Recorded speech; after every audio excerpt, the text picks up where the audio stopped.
10. O calendário é um programa.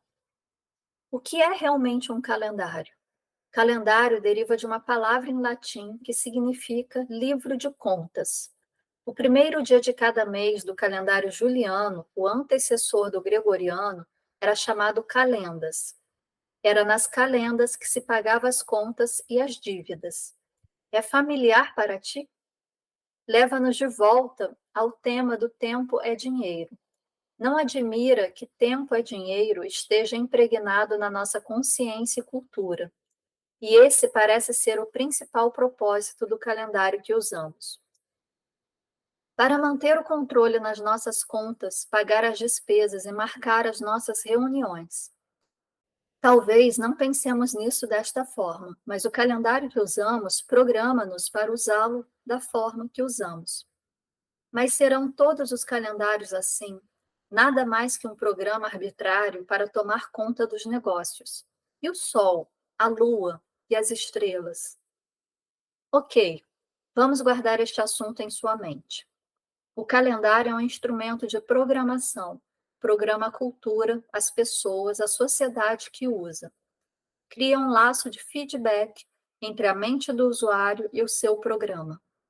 A natureza do calendário determina a natureza da sociedade.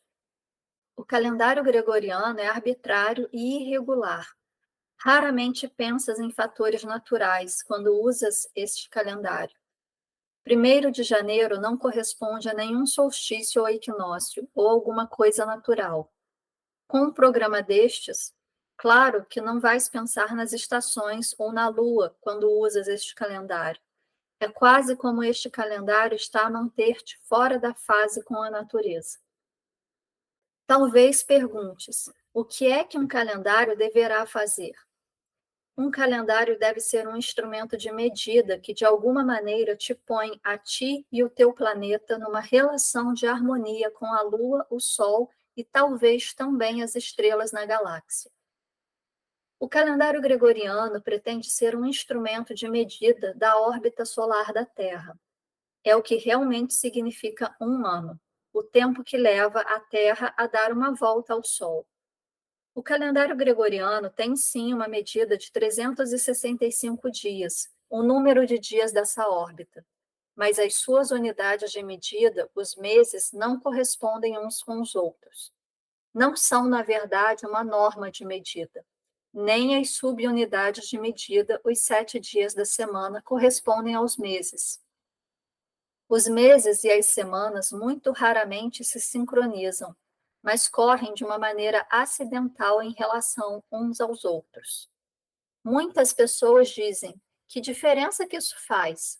É muito fácil não notar numa desigualdade ou irregularidade na medida do tempo, porque não se pode tocar ou ver o tempo.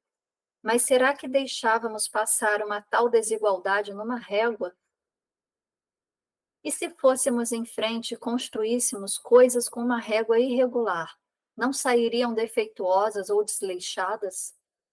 Talvez passado um tempo diríamos: ok, está ok assim.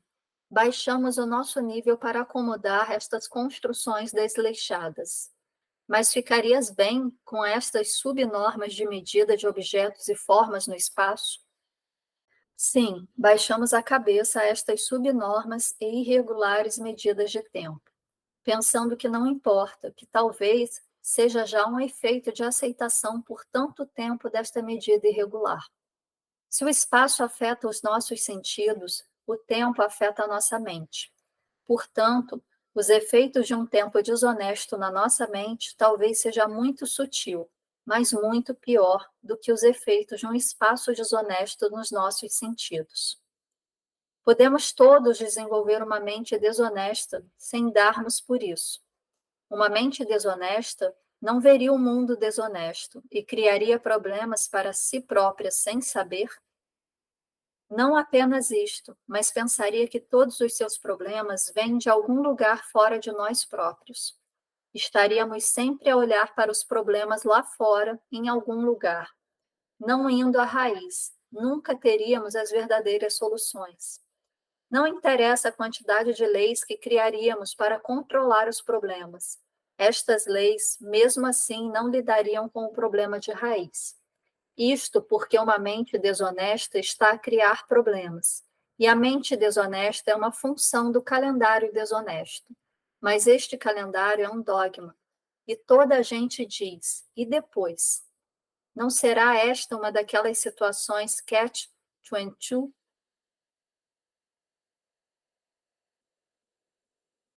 Catch-22. Este é um termo militar que é muito confuso e difícil de descrever.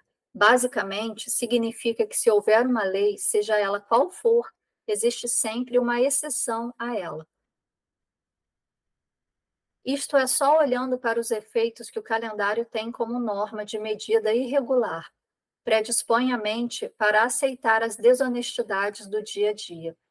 Não interessa quais sejam as unidades de medida, o calendário lunar tem meses alternos de 29 e 30 dias. Por exemplo, um calendário é também um instrumento de programação. É como um registro fonográfico da mente que toca no ano longas sequências. O que quer isto dizer? Por exemplo, no registro fonográfico do gregoriano, 1º de janeiro é uma parte do programa. O que dá no 1º de janeiro? Bom, neste país muito se passa no futebol, jogos de taça. Depois, no final de janeiro. Nunca sabemos quando exatamente é a supertaça. Fevereiro, programa-te o dia de São Valentim e o dia do presidente. Julho, dia 4 de julho. Outubro, para a festa Halloween. Dezembro, o Natal e a passagem de ano, e etc. Agora, o 11 de setembro é parte do programa também. Estes são os exemplos mais óbvios de como o registro fonográfico toca durante uma volta, um ano. Sempre que uma destas datas se aproxima, todo um segmento da população responde de uma maneira pré-estabelecida. Há mais programas que o calendário tem. Os começos e fins das guerras, Dia dos Veteranos, Memorial Day, 1º de abril, Dia das Mentiras, Dia do Trabalhador. As memórias destes eventos são acumuladas de acordo com as datas em que ocorrem. E depois, toda a gente tem as suas datas pessoais que despoletam as suas emoções e memórias, como, por exemplo, o dia que nasceste, ou o dia que o teu filho morreu, ou quando casaste. Já reparaste que algumas destas datas são fixas, como 25 de dezembro, e outras nem por isso, como a Páscoa? Por quê? E por qual motivo, ou rima, ou simplesmente é como calendário arbitrário e irregular? Pensas que não tens qualquer controle sobre isto, mas talvez até tenhas. Imagina só um mundo sem abril, junho ou novembro. Consegues imaginar? Se consegues, então há alguma coisa que podes fazer acerca do tempo. Podes mudá-lo, mudando o calendário. Se mudares o calendário, mudarás o programa da mente coletiva. Não é isto poder?